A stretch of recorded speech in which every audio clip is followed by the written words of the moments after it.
দিগন্তে ওই ফুলের আগুন লাগলো লাগলো, নীল দিগন্তে বসন্তে সৌরভের শিখা জাগলো, বসন্তে সৌরভের শিখা জাগলো, নীল দিগন্তে ওই ফুলের আগুন লাগলো লাগলো। হ্যাঁ বন্ধুরা, বসন্ত এসে দোরগোড়ায় কড়া নাড়ছে। হোলি আর কদিন পরেই। চলুন আপনাদের সঙ্গে ভিডিও করা দোকান থেকে শুরু করলাম। 2-3 দিন ভিডিও করতে পারিনি, আপনাদের সঙ্গে গপ্প করতে আসতে পারিনি, কারণ মনটা ঠিক ছিল না। সব কিছু তো সবাইকে বলা যায় না বন্ধুরা, কিন্তু আপনারা জানুন মনটা ঠিক ছিল না। সবাই কেমন আছেন বলুন। সকল বন্ধুকে আমার তরফ থেকে স্বাগত জানিয়ে আজকে দোকান থেকে শুরু করছি। চলুন আজকের দিনটা আপনাদের সাথে নিয়ে গপ্প করে কাটিয়ে দিই। আজকে ভিডিও শুরু করার পর আর আপনাদের সঙ্গে গপ্প করা হয়নি। দোকানে খদ্দের নাই, কারণ রমজান মাস চলছে, আর স্কুলও নাই। স্কুল নাই এই কারণেই উচ্চ মাধ্যমিকে শীত পড়েছে গার্লসেতে, আর স্কুলের মেয়েরা না থাকলে আমার খদ্দের খুবই কম। তাও যদি বা হয় রমজান মাস বলে খদ্দের নেয়। আপনাদের সঙ্গে শেয়ার করাই হয়নি, সন্ধেবেলায় করব। সেই যে দেখিয়েছিলাম ঘরটার রং করা হচ্ছে, কত জিনিসপত্র ছড়ানো ছেটানো, হাড়গুলো সব জড়পুটুলি হয়ে গেছে, সেগুলো ছাড়াচ্ছি এখন, ঠিকঠাক করছি। সেই রং করার যে কি ঝামেলা, কি ধুলো সমস্ত, এই 3-4 দিন ধরে ওই চলছে। আর আমার ওই তো জানেন, ঘর ঝাড়া পোছা গোছানো ওই সব দেখাতে একদম ভালো লাগে না। তবু মাঝে মাঝে দেখাই না যে তা নয়। মেজবাবু এসছিল, ভাই এসছিল, কিছুই আপনাদের সঙ্গে শেয়ার করা হয়নি। মেজবাবু খুব ব্যস্ত ছিল, ঘরের সেই ঘরেরও সমস্ত কাজকর্ম থাকে, ভাইও সেই নিজের কাজকর্ম সমস্ত থাকে। বাপি মায়ের ওষুধ নিয়ে আসা, প্রেসক্রিপশান, তার মধ্যে বাপির প্রেসক্রিপশানে ফাইল হারিয়ে গেছিলো, সেইগুলো খুঁজে পেতে সেই এরকম ব্যস্তই ছিলাম।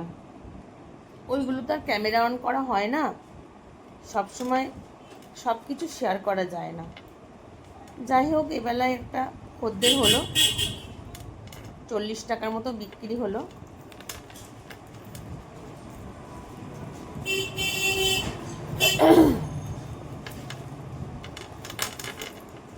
চলুন দেখি এগুলো ছাড়াই, তারপরে আবার একটুখানি আপনাদের সঙ্গে আবার গল্প করব। দোকান থেকে এলাম, এসে একটু চা করব। একদম দুধ নিয়েই এসেছি।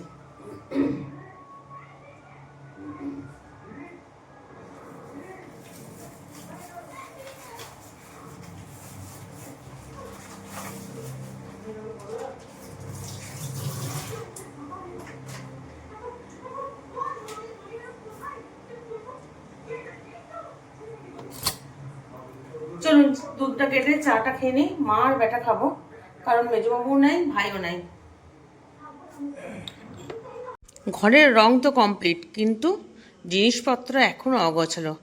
চলুন রংটা কেমন হয়েছে দেখাই।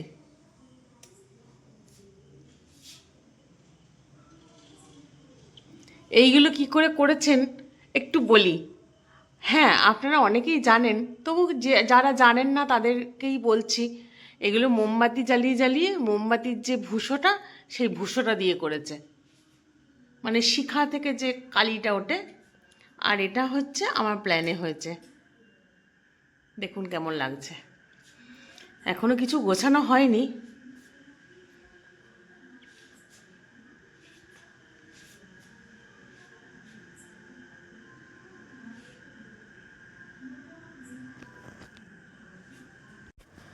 কয়েকদিন আগে নারী দিবস পালন হলো। আচ্ছা বলুন তো, এসবের কোনো মানে হয় কি? নারী দিবস বলে একটা দিন মানে করা হয়েছে, কিন্তু আমরা সত্যি কি নারীরা সেইভাবে সম্মান পাই এই পুরুষ শাসিত দেশ রাজ্যে? আমাদের এক পা ফেলতে গেলেই পুরুষদের অনুমতি নিতে হয়। আমি তো হাউসওয়াইফ, একটা ছোট্ট দোকান চালাই, কিন্তু যারা বড় বড় চাকরি করে তাদেরকেও যে জিজ্ঞাসা করুন গা, সেই নাই বাবা নাই দাদা নাই হাজব্যান্ডকে জিজ্ঞাসা করতে হয়, পাটা ফেলবো, যাব? তাহলে এগুলো কোনো মানে হয় না। যে রাজ্যে, যে দেশে নারীদের বিচারই হয় না, প্রতি ঘন্টায় ঘন্টায় কেন বলো, প্রতি সেকেন্ডে সেকেন্ডে বোধহয় আমাদের দেশে কত নারী ধর্ষিত হচ্ছে, তার কি কোনো বিচার হচ্ছে? হচ্ছে না। এইসব পোস্ট দিয়ে, এসব বলে, আলোচনা করে কোনো মানে হয় না। যেদিন সত্যিকারে নারীরা সম্মান পাবে, পুরুষদের মতন করে চলতে পারবে, পুরুষদের কাঁধে কাঁধ মিলিয়ে চলছে নিশ্চয়ই, কিন্তু ওই যে নাক তুলে কথা বলা, বাবা যাচ্ছে চাকরি করতে, বাবা যাচ্ছে দোকান করতে, এইগুলো যেদিন বন্ধ হবে, কই পুরুষরা যখন যায় তখন তো কেউ বলে না? বলে কি? যখন একটা মেয়ে সায়েন্স নেয় আমাদের সময়, এখন তো তাহলেও অনেকটা ঠিক হয়েছে, বাবা মেয়ে আবার সায়েন্স নিয়ে পড়ছে, অঙ্কে মাথা আছে। যখন সে চাকরিতে যায়, বাবা চাকরি করছে, চাকরি করবে, ঘরে বসে ছেলে মানুষ কর না বাবা, সংসারটা ঠিকঠাক কর না কেন না, এরকম কথাবার্তা চলে। কিন্তু পুরুষদের সেটা হয় না। হয় কি? আমরা পারি, আমরাই নারী, আমরা ঘর বাইরে দুটোই সামাল দিতে পারি। আমাদের কেউ দিবস পালন করলো আর না করলো, কচুটা, আমাদের কিছু যায় আসে না, আমরা পারি, দেখিয়ে দিতে পারি। চলুন, নারী দিবস তো অনেকজনা অনেকভাবে উদযাপন করলো, সব বড় বড় কথা বললো, আমি না হয় একটু মাথা মোটার মতন কিছু বললাম। এই দিবস টিবস করে কিছু হবে না।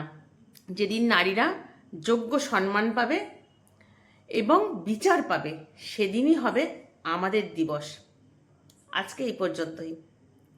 আবার কালকে একটা নতুন ভিডিওর সাথে নিয়ে আপনাদের সময় আবার বকবক করতে আসবো। ততক্ষণ একটু গুছিয়ে নিই ঘর দোরগুলো। চলুন, সবাই ভালো থাকবেন, সুস্থ থাকবেন, এবং আমরা নারী, আমরাই পারি।